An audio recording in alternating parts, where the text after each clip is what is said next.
All right, well, welcome to the Ideas Pod on IMEC, the India, Middle East, Europe Economic Corridor. And I'm very happy to be joined here with an eminent businessman and an eminent European diplomat. Let me start and say that when Prime Minister Modi visited Washington, D.C., and had a very good meeting with President Trump, they were on the podium and they talked about India, Middle East, Europe Economic Corridor. And President Trump said that he is very excited about a new, beautiful trade route from India, Israel to Italy. Perhaps a new golden road which retraces the golden road from the Roman times and bringing it back. Now, we have heard a lot about economic corridors, but what we don't hear is the business case for this economic corridor and why it makes sense. And I'm really happy and privileged to have you here, President Parisi, Francesco Parisi of the Trieste Business Association, who's leading the effort from the European side, from the Italian side of this India, Israel, Italy, new golden road. So what are your thoughts, Mr. President? We have been observing the signature of the IMEC in September, back in September 2023. You might speak up a little bit. I don't know if it's capturing it or not yet. And we were immediately very interested in this new idea, in this new concept, this memorandum of understanding which was signed between India, the Emirates, Saudi Arabia, France, Germany and Italy, European Union and USA. And Italy is the only one of the three European signatories that faces only the Mediterranean. France and Germany face Mediterranean and Atlantic Sea. For us in Italy, it's extremely important to develop this corridor. And the importance of the corridor is to create alternative routes to the Suez Canal, which has shown to be fragile.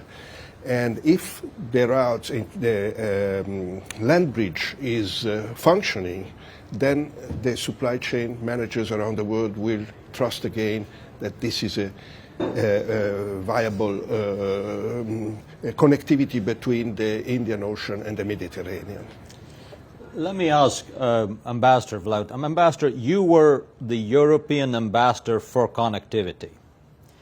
And the new diplomats and politicians often make the mistake of creating new economic corridors while they're looking at history and figuring out where the most important corridors were and then either recreating or supporting those.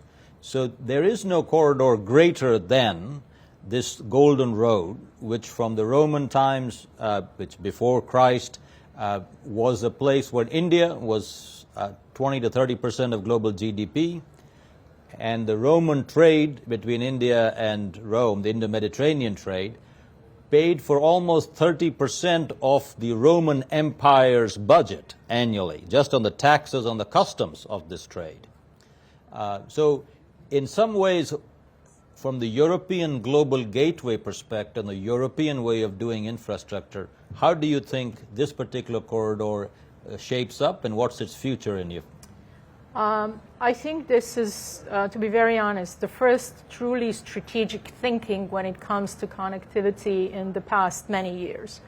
And what also helped understand the importance of this is the fact that the Northern Corridor was basically gone with the Russian attack on Ukraine. And there was a clear need, and then, of course, problems with Suez and the Red Sea, and a clear need to secure alternative or new routes.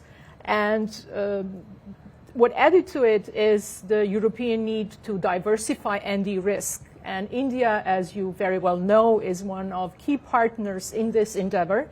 We really hope, I really hope that the FTA is going to be concluded soon, so that this gets sort of a framework, a larger framework to help India-European Union exactly, free trade agreement. Exactly, yes. European Union free trade agreement, so that there is an additional element to this. But I really, from the very first day, I absolutely believe in this project. And what is most important is that everybody who is on this route has strategic interest in this route. And I think this is a key element of the success. We can talk a little bit later on the division between the private sector and institutional support, etc. But I would, if I had to bet on something, I would bet on this one. So it's important to know that historically, the Indo-Mediterranean trade went up the Red Sea, but also the Persian Gulf. And now with Suez Canal, it does go up the Red Sea predominantly. But what this corridor proposes to do is to build rail and road networks across the Arabian Peninsula to be a complement, not a substitute, but a complement to the Red Sea route.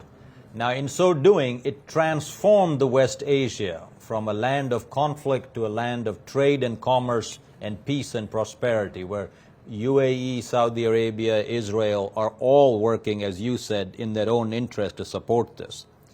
But this is for the layperson who's going to view this ideas pod. We got to say, for them, what does it mean? I mean, what the trading is going to be right now. So there is a digital cable that goes through right now, Blue Raman. This is the kind of a proof of concept of idea. But from the Trieste parts, what are you going to be trading with India? What are you hoping that India would be trading with Italy? And how will that change Indian people's lives who are going to listen to this as a result of this new Golden Road, Mr. Parisi? Well, Italy is one of the signatories of the IMEC, but the proposal that is brought forward now also by the government and by the diplomacy, Italian diplomacy, is to make Trieste the gateway of IMEC. And Trieste is a port which serves Central and Eastern Europe, which is the part of Europe which is growing most and fastest, and therefore it is a port. If I may, just 1 minute. So Trieste is at the head, at the northern tip of the Adriatic. It's the most northern and because Mediterranean port. Yes, the most northern, and because it's the most northern Mediterranean port, it is about 400 kilometers from Milan, from Zurich, from Munich, from Prague, from Bratislava, from Vienna, and 500 from Budapest. So your point is that it is the nearest port to the industrial heartland of Europe, and so as India wants to be a manufacturing and work with Germany for building manufacturing, and Italy is the second big manufacturing, that's how it would benefit. Exactly. Yes. Exactly. That is the point. And the port of Trieste has grown together with the nearby ports of Koper and Rijeka.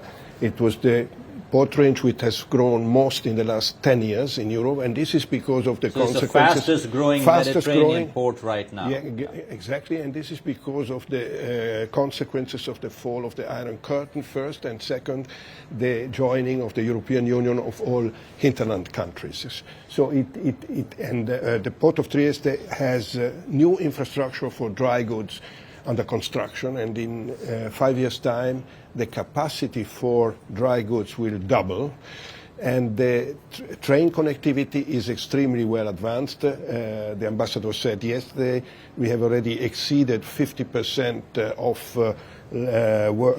cargo arriving and leaving the port by rail, which is the objective of 2050 of the European Union. So, Ambassador Vlahutin, one of the great economically dynamic part of Europe right now is in the eastern and central countries. They are from Poland, from Estonia, from Finland. I mean, Estonia, Baltics down, Poland through, of course, Croatia, Vienna, through Croatia, your home country, of course.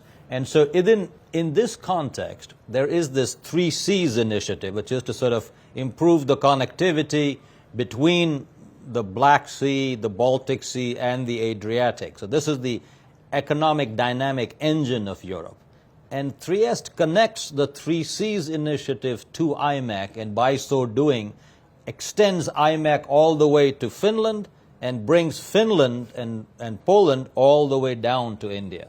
So I think the significance of this, as we walk in, and we've got a friend here from Poland, Slavek Debski, talking about it, I think it'd be good to hear what the Indian viewers ought to understand how big a deal that is.